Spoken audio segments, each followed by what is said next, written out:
দেখ হুইটস্টোন ব্রিজের যে নিষ্পন্দ হওয়ার শর্ত আমরা বলেছিলাম এইটা বা এইটা, এইটা বা এইটা মানে পি বাই কিউ, এইটা বা এইটা মানে কি পি বাই কিউ, এইটা বা এইটা সমান এইটা বাই এইটা সমান আর বাই এস। এইবারে আমরা দেখ না এটা কোনাকুনি যদি গুণ করি তাহলে কী হবে বল, পি এস সমান কিউ আর, পি এস সমান কিউ আর।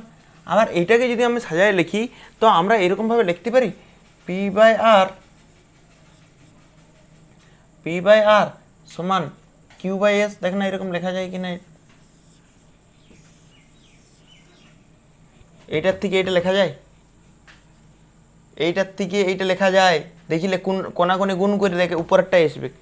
তার মানে আমরা এইরকম মতো বলতে পারি যে হয় এইটা বাই এইটা সমান এইটা বাই এইটা। দেখ এইটা লিখেছি আমরা, দেখ এইটা দেখ, এইটা এইটা দেখ আর আমার কথাটা মিলা, এইটা বাই এইটা সমান এইটা বাই এইটা, দেখ মিলে গেছে এটা। এবার এইটা শুনে এইটা, এইটার বেলাতে আমরা এইরকম বলতে পারি এইটা বাই এইটা সমান এইটা বাই এইটা। একই ব্যাপার, নিষ্পন্দ হওয়ার শর্ত এইটাও বটে আর এইটাও বটে, অন্য কোনো শর্ত নয়।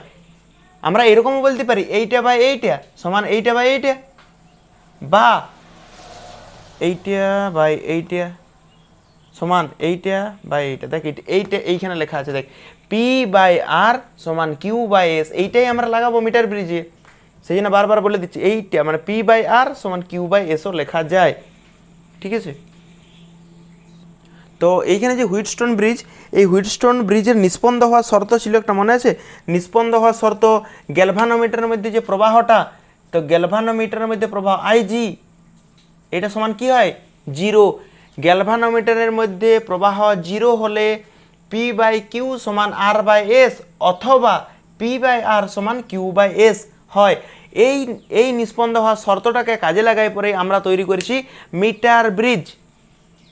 এইটাতে যেমন অজানা রোধের মান জানা যায়, মিটার ব্রিজও সেম অজানা রোধের মান নির্ণয় করা যায়, ঠিক আছে। অজানা রোধের মান নির্ণয় করা যায়। এবারে অনেকে মনে প্রশ্ন আসতে পারে যে অজানা রোধের মান নির্ণয় তো করা যায় এটার দ্বারা, ঠিক আছে। তো আমরা মানে হুইটস্টোন ব্রিজটাকে কাজে লাগাই এটা করেছি, তাই তো। আর এইখানে কেমন মানে ওহমের, কত ওহমের রোধকে মাপা যায়, সে একই রকম হুইটস্টোন ব্রিজের মতোই। তার মানে হুইটস্টোন ব্রিজে কত মাপা যেত, 1 ওহম থেকে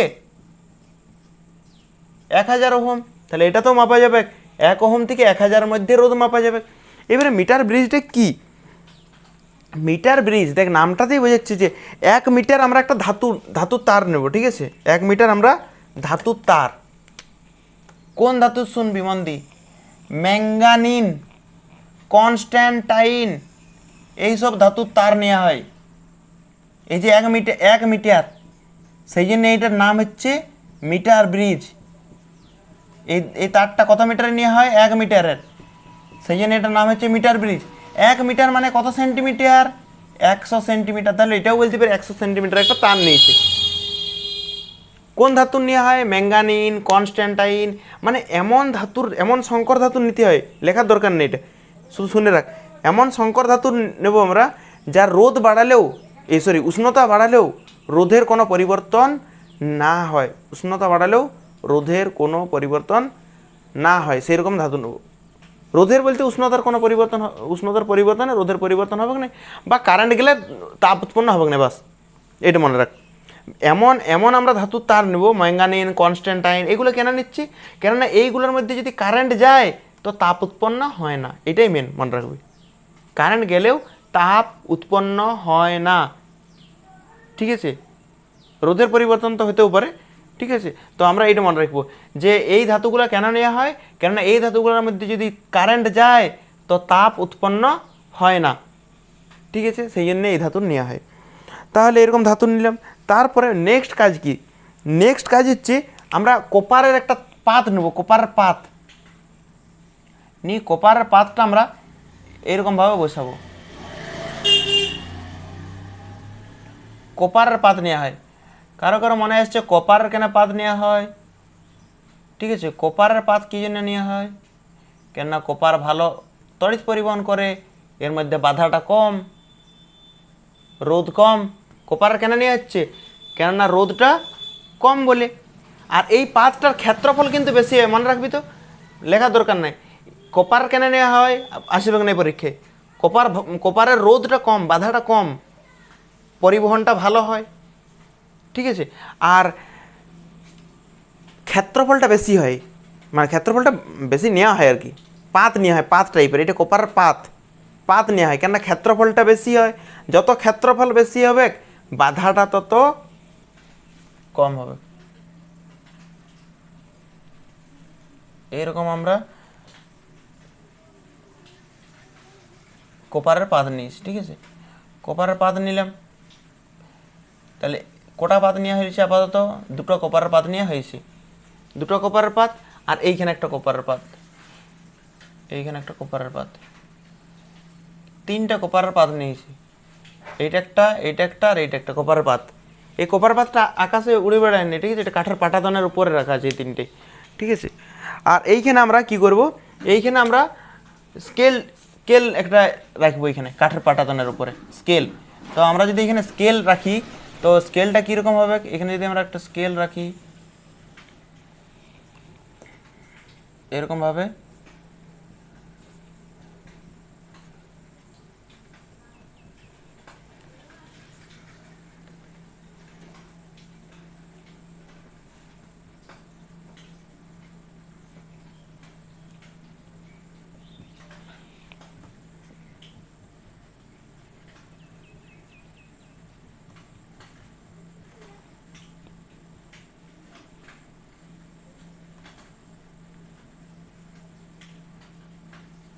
এরকম একটা স্কেল রাখলাম, ঠিক আছে। এই স্কেলটা কাঠের পাটাতনের উপরে থাকে। এইটা হচ্ছে ধাতুর পাতটা, ম্যাঙ্গানিজ ধাতুর পাত। এটা হচ্ছে কপারের পাত, কপারের পাত। কিন্তু এইটা তার, এটা ম্যাঙ্গানিজ ধাতুর তার, ম্যাঙ্গানিন বা কনস্ট্যান্টাইন এই ধাতুর পাত। এইখানে কেন কপার নেওয়া হয় না? কেননা কপারের রোদটা কম, কপারের বাধাটা কম। তাহলে এইটা বাধা যদি কম হয় তাহলে অনেক অনেক অনেক কারেন্ট চলে যাবে এটার মধ্যে দিয়ে। সেই জন্যে আমরা কপারের নিই না এটা। আর সেকেন্ড কারণ হচ্ছে, যদি কপারের নিই তাহলে কারেন্ট বেশি হবে, ঠিক আছে এটাতে। আর যদি উষ্ণতা, কারেন্ট গেলে উষ্ণতা তৈরি হবে।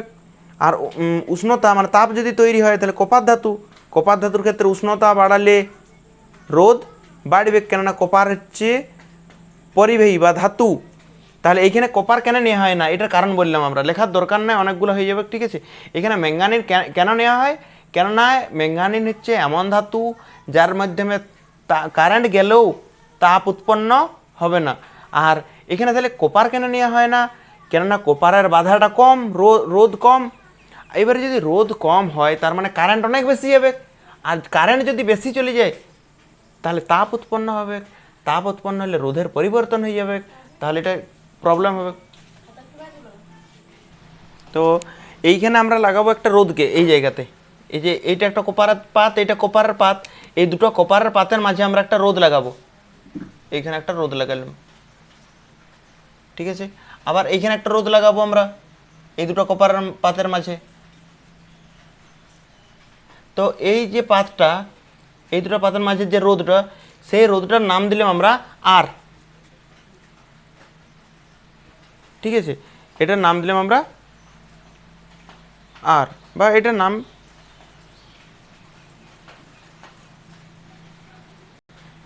আমরা এইটার নাম পি রাখছি, ঠিক আছে। আমরা এখানে এটার নাম পি রাখছি মেলানোর জন্য। এটার নাম রাখলাম পিএ, এটার নাম রাখলাম কিউ, ঠিক আছে।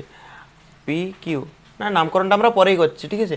আমরা কি করব, আমরা এই জায়গার থেকে একটা গ্যালভানোমিটারকে নিয়ে আসবো, একটা গ্যালভানোমিটার। আর এই গ্যালভানোমিটারের সাথে এরকম একটা ছুঁচের মতো একটা অভিমুখ থাকবে, এটাকে বলা হয় জকি। এই যে সূচের মতো যে অভিমুখটা থাকে এটা থাকে জকি। আর এটাকে না সরানো যায়, এই যে গ্যালভানোমিটারটা আছে এই গ্যালভানোমিটারটাকে সরানো যায়।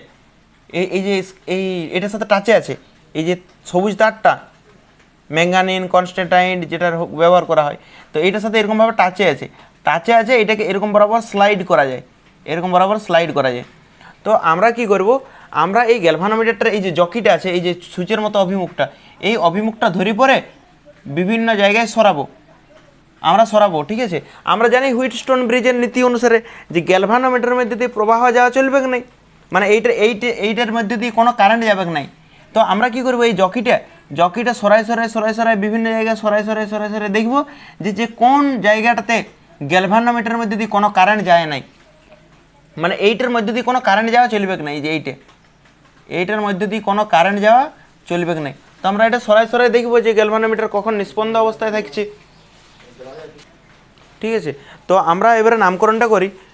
এইটার নাম দিলাম আমরা পি, এটার নাম দিলাম পি, এটার নাম দিলাম কিউ, আর এই যে এই রোধটাকে দেবো আর, এই যে এতটা পরিবাহীটা আছে তার রোধটাকে দেবো আর এইটাকে দেবো এস, ঠিক আছে। তোরা প্রথমে এটা লিখতে পারিস, এটার যে মিটার ব্রিজের সাহায্যে অজানা রোধের মান নির্ণয় করা যায়, এটি হুইটস্টোন ব্রিজের নিষ্পন্দ অবস্থায় কাজ করে, ঠিক আছে।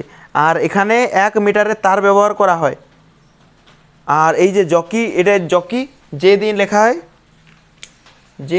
জকি, এই জকিটাকে সরিয়ে গ্যালভানোমিটারের মধ্যে যেখানে প্রবাহ নেই সেই বিন্দুটার নাম দিলাম আমরা, এই যে বিন্দুটা যেখানে প্রবাহ নাই সেই বিন্দুটার নাম দিলাম আমরা ডি, ঠিক আছে।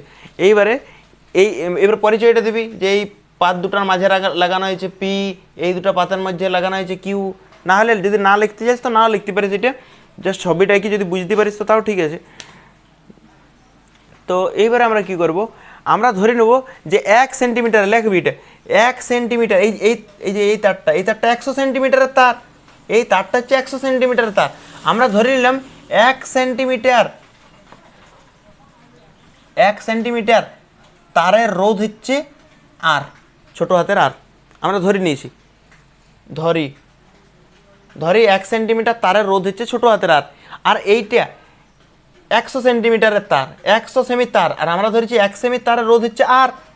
এইবারে আমরা এই জায়গাটার নামকরণ করছি, আমরা এইটার নাম দিলাম এ, আর এই যে এই বিন্দুটা, এই লাস্টের বিন্দুটা, এই বিন্দুটার নাম দিলাম আমরা বি। এই যে তারের প্রথম বিন্দু এটার নাম হচ্ছে এ, শেষ বিন্দুর নাম বি, আর এই যে নিষ্পন্দ অবস্থা সেই বিন্দুটার নাম হচ্ছে ডি। তাহলে 1 সেন্টিমিটার, এই পুরা তারটার কত, পুরা তারটা হচ্ছে 100 সেন্টিমিটার। এই যে এ থেকে বি এই তারটা হচ্ছে 1 মিটারের তার, 1 মিটার মানে 100 সেন্টিমিটারের তার, ঠিক আছে। এবারে 100 সেন্টিমিটারের মধ্যে আমরা ধরলাম এই যে এ থেকে ডি, এই যেখানে নিষ্পন্দ অবস্থা পাওয়া গেছে, লিখবি যে জকিটাকে সরিয়ে যে জায়গাতে গ্যালভানোমিটারের মধ্যে কারেন্ট 0 অর্থাৎ নিষ্পন্দ অবস্থা, সেই বিন্দুটি ধরলাম আমরা ডি। তাহলে এখন এ ডি পুরো দৈর্ঘ্যটা কত বল, এ বি দৈর্ঘ্যটা হচ্ছে 100, আমরা ধরলাম এই যে এডি দৈর্ঘ্যটা আমরা ধরে নিলাম এল, এই যে এ থেকে ডি এই দৈর্ঘ্যটা কত বটে এল। তাহলে 1 সেন্টিমিটার তারের রোধ আর, তাহলে এডি অর্থাৎ এডি এই দৈর্ঘ্যটা কত এল, অর্থাৎ এল সেন্টিমিটার তারের রোধ হচ্ছে এল ইন্টু আর, ঐকিক নিয়ম। 1 সেমি তারের রোধ ছোট হাতের আর, এল সেমি তারের রোধ এল ইন্টু আর। একই রকমভাবে আমরা এই যে ডি আর বি কত হবে, পুরো দৈর্ঘ্যটা কত, পুরো দৈর্ঘ্যটা হচ্ছে 100, এই পুরোটা হচ্ছে 100, তার মধ্যে এইটুকু এল, তাহলে এটা হবে 100 মাইনাস এল।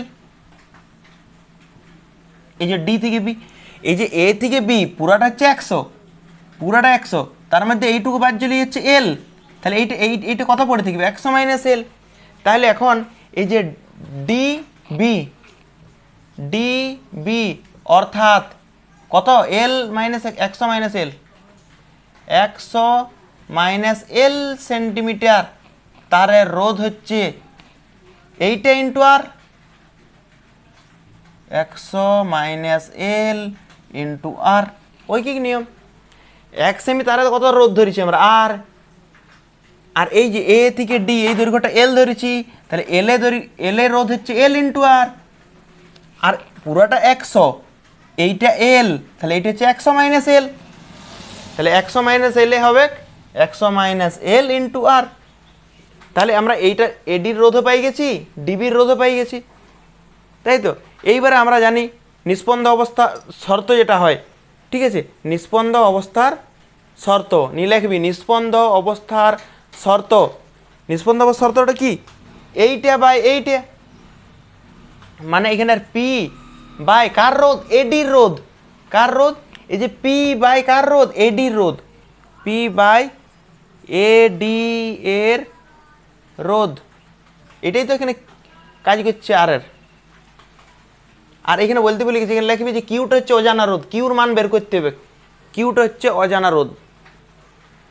তাহলে এইটা বাই এইটা, আমরা একটু আগে হুইটস্টোন ব্রিজে দেখালাম যে এইটা বাই এইটা রোধ লেখা হয়ে গেছে সমান এইটা বাই এইটার রোধ, এইটা বাই এইটার রোধ। এইটা মানে কত আছে? কিউ বাই কার রোধ? ডি, আর এটা হচ্ছে বি, এটা ডি, ডি ডি বি এর রোধ, ডি বি এর রোধ। তাহলে বল পি এর জায়গায় পি রাখলাম, এডির রোধ, এডির রোধ কত বেড়েছে? এল আর সমান কিউর রোধ কত বেড়েছে? কিউটা তো কিউই থাকবে। ডিবির রোধ, ডিবির কত রোধ বেড়েছে? 100 মাইনাস এল ইন্টু আর। এখানে আর কাটা যাবে, সমানের নিচে নিচে তো কাটা যায়। এখান থেকে কিউ সমান কি আসবে বলে? এই জায়গার থেকে, এই জায়গার থেকে কিউ সমান কত আসবে? এটা তো জানি আমরা হুইটস্টোন ব্রিজের নীতি অনুসারে যে এইটা বাই এইটার রোধ, এইটা বাই এইটা। এবারে এলটা কেন নিলাম নাই? এলটা তো দৈর্ঘ্য, তাহলে দৈর্ঘ্যটা নেওয়া হয় কি এইটার রোধ বাই এইটার রোধটা নিতে হবে, সেই জন্য আমরা এল এর সাথে আর গুণ করেছি।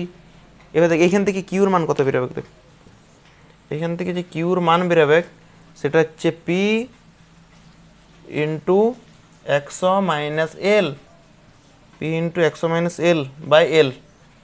এইটা বেরোবে, দেখ কিউ সমান বেরোবে P into 100 minus L by L. আর এই যে নিস্পন্দ অবস্থা, নিস্পন্দ অবস্থা দেখ এল আর 100 মাইনাস এল, এদিকে এল এদিকে 100 মাইনাস এল। এই নিস্পন্দ অবস্থা যদি মাঝামাঝি জায়গায় পাওয়া যায় তাহলে এই ব্রিজটা সুবিধা সবচেয়ে বেশি হবে। ঠিক আছে, এটা কিউটা অজানা রোধ, কিউটা অজানা রোধ আমরা বের করতে পারবো। আর এলটা হচ্ছে সেন্টিমিটারে, এল হচ্ছে সেন্টিমিটারে। তাহলে এই মিটার ব্রিজটা কেন নামকরণ মিটার? কেননা 1 মিটারের দৈর্ঘ্য তার নেওয়া হয়, আর 1 মিটার মানে 100 সেন্টিমিটার। ঠিক আছে, এইখানে অজানা রোধ হচ্ছে কিউ। এখানে কিসের তার পাতগুলো কিসের নেওয়া হয়? কপারের। কপারের পাত কেন নেওয়া হয়? কপারের রোধটা কম, বাধা কম, রোধ কম। আর আরেকটা কারণ হচ্ছে এইগুলা ক্ষেত্রফলটা বেশি, পাত নেওয়া হয় কারণ ক্ষেত্রফলটা বেশি, আর ক্ষেত্রফল যদি বেশি হয় তাহলে রোধটা কম হয়। ঠিক আছে, সেই জন্য পাত নেওয়া হয়। কিন্তু আমরা এখানে যে তারটা নিয়েছি সেই তারটা হচ্ছে ম্যাঙ্গানিনের নেওয়া হয়, ম্যাঙ্গানিন বা কনস্ট্যান্টাইন। এইগুলো কেন নেওয়া হয়? কেননা যদি উষ্ণতার বৃদ্ধি ঘটায়, একটানা যদি কারেন্ট পাঠায়, একটানা যদি কারেন্ট পাঠায়, কারেন্ট পাঠালেও কোনো গরম হয় না এই তারগুলো, যেহেতু গরম হয় না, রোধের কোনো পরিবর্তন হয় না, সেই জন্য ম্যাঙ্গানিন কনস্ট্যান্টাইন ওইগুলো নেওয়া হয়। এই যে এই তারটা, এটা তার, এটা এগুলো পাত কিন্তু এটা তার। ঠিক আছে, এই তারটা দৈর্ঘ্য হচ্ছে 100 সেন্টিমিটার। আর এইখান থেকে একটা গ্যালভানোমিটারকে ঝুলানো আছে, আর এটা কি বলা হয়? জকি, যে দিয়ে। আর এইটাকে এরকম করে স্লাইড করা যায়, সেই জন্য এটাকে স্লাইডিং ব্রিজও বলে। ঠিক আছে, স্লাইডিং ব্রিজ, এরকম করে স্লাইড করা যায়, এটাকে এরকম বরাবর স্লাইড করা যায়। তো আমরা স্লাইড করে করে দেখব যে কখন এই যে গ্যালভানোমিটারের মধ্যে দিয়ে কোনো কারেন্ট যায় নাই। কেননা হুইটস্টোন ব্রিজের নীতিই তো এটা যে গ্যালভানোমিটারের মধ্যে দিয়ে প্রবাহ হবে না। ঠিক আছে, তো গ্যালভানোমিটারের মধ্যে যদি প্রবাহ না হয় তাহলে আমাকে এটা সরাই সরাই দেখতে হবে, তাই তো। আর তখন নিস্পন্দ হওয়ার কী শর্ত? এইটা বাই এইটা, আবার এইটা বাই এইটা।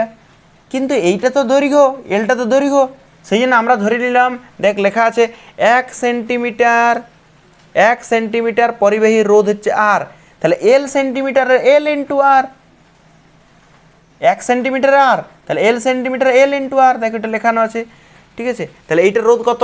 এডির রোধ কত? এডির রোধ কত? এল ইন্টু আর।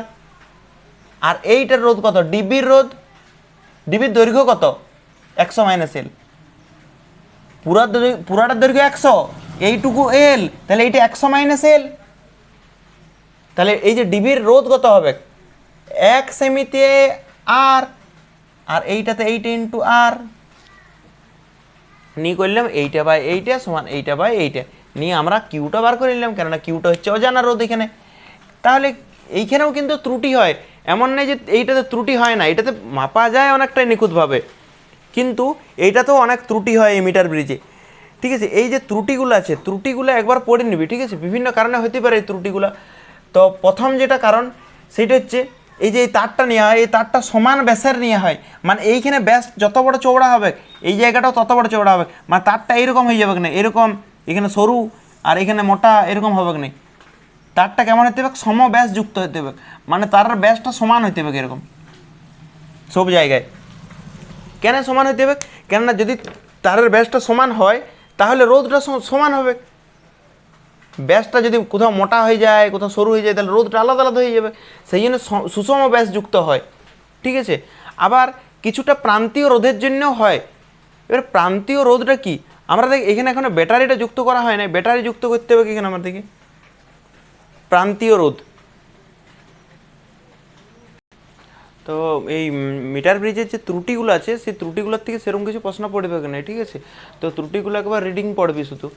তো আর এইখানে যেটা পড়ে সেটা হচ্ছে প্রান্তীয় রোধ। প্রান্তীয় রোধটা কি, দেখ আমরা এখানে ব্যাটারি যুক্ত করেছি, যেই ব্যাটারি যুক্ত করবো ব্যাটারির পজিটিভ দিকে কারেন্ট যাবে, ব্যাটারির পজিটিভ দিকে কারেন্ট যায়। এবার কারেন্ট যাবে, দেখ কারেন্ট যাবে একটা কারেন্টের পার্ট তো এইদিকেই যাবে, কিন্তু কিছুটা তো কারেন্ট এই দিক বরাবর যাবে, এদিক বরাবর।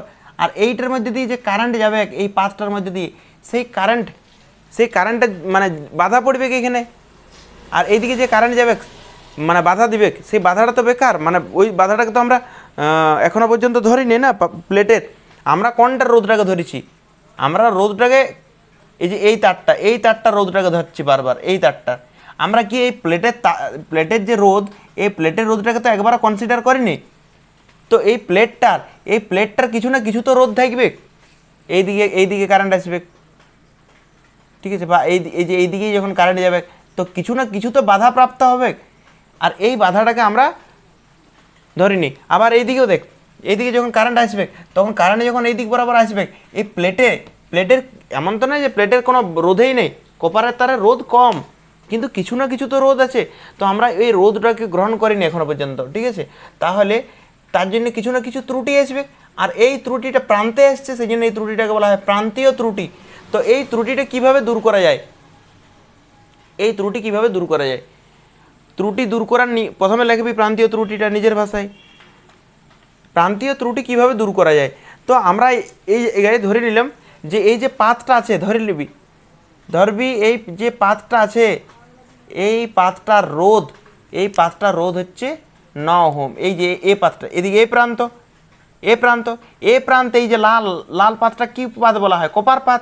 তাহলে এ প্রান্তের এই যে লাল কপার পাত আছে, এই কপার পাতের রোধ হচ্ছে 9 ওহম, এই কপার পাতটার। আর এই দিকের যে কপার পাত আছে, বি দিকের যে কপার পাত আছে, সেখানে ধরলাম রোধটা হচ্ছে 12 ওহম। তাহলে এই দিকের হচ্ছে 9 ওহম আর এদিকে হচ্ছে 12 ওহম, ধরে নিবি ত্রুটি দূর করার নিয়ম, নি ছবিটা আবার আঁকবি। ঠিক আছে, 9 ওহম। এই দিকে ধরে নিবি যে এ প্রান্তে তামার পাতটির রোধ 9 ওহম, বি প্রান্তের তামার পাতটির রোধ হচ্ছে 12 ওহম। আবার লিখবি আবার 1 সেমি একক দৈর্ঘ্যে তামার পাতের একক দৈর্ঘ্যের রোধ হলো 3 ওহম, একক 3 ওহম। ঠিক আছে, এইবারে দেখ সূত্রটা কি হয় বল, মিটার ব্রিজের এইটা বাই এইটা হয়, এইটা মানে কি হবে, পি বাই এল। এটা আমি মুছে দিচ্ছি এই জায়গাতে করার জন্য। ঠিক আছে, এইটা বাই এইটা মানে পি বাই এল সমান এইটা বাই এইটা, কিউ বাই 100 মাইনাস এল। তো এই যে নিচে আমরা নিয়েছি এটা তো দৈর্ঘ্য, এই যে এল বা 100 মাইনাস এল এটা তো দৈর্ঘ্য, তাহলে তো আমাদেরকে এখানে দৈর্ঘ্যটা নিতে হবে, কিন্তু কি আকারে দিয়ে আছে, রোধের আকারে দিয়ে আছে। তাহলে আমরা তো এইটা দেখ, এই প্রান্তের পি বাই এলটা দেখ, এ প্রান্তেই ওঠে নেই, পি বাই এল এটা এ প্রান্তে। তাহলে আমরা যদি এখানে ডাইরেক্ট 9 ওহম যোগ করে দিই, আর বি প্রান্তে কি আছে Q by 100 - L, Q by 100 - L, এটা কোন প্রান্তে আছে? বি প্রান্তে। বি প্রান্তে রোধ কত? 12। তাহলে এখানে যদি 12 যোগ করে দিই তাহলে এটা ভুল হয়ে যাবে। ভুল হওয়ার কারণ কি? এলটা হচ্ছে দৈর্ঘ্যে আর 9টা হচ্ছে ওহমে, তাহলে এটা বরাবর তো যোগ হবে কি নেই? তাহলে আমাকে 9টাকে আর 12টাকে দৈর্ঘ্যের আকারে আনতে হবে। আমরা দৈর্ঘ্যের আকারে কীভাবে আনবো? দেখ এখানে বলা আছে যে 3 ওহম, 3 ওহম রোধ হচ্ছে একক দৈর্ঘ্যে। দেখ লেখা আছে একক দৈর্ঘ্যে রোধ 3 ওহম, একক দৈর্ঘ্যে রোধ 3 ওহম। তাহলে এটাকে আমরা ঘুরাই লিখলাম 3 ওহম রোধ আছে একক দৈর্ঘ্যে। তাহলে 9 ওহম রোধ কত দৈর্ঘ্যে থাকবে? 3 ওহম রোধ যদি একক দৈর্ঘ্যে থাকে, 9 ওহম 3 এককে থাকবে। তাহলে এই যেখানে 9 যোগ করছিলাম সেখানে আমরা যোগ করব 3, কেননা দৈর্ঘ্যের আকারে আনতে হবে।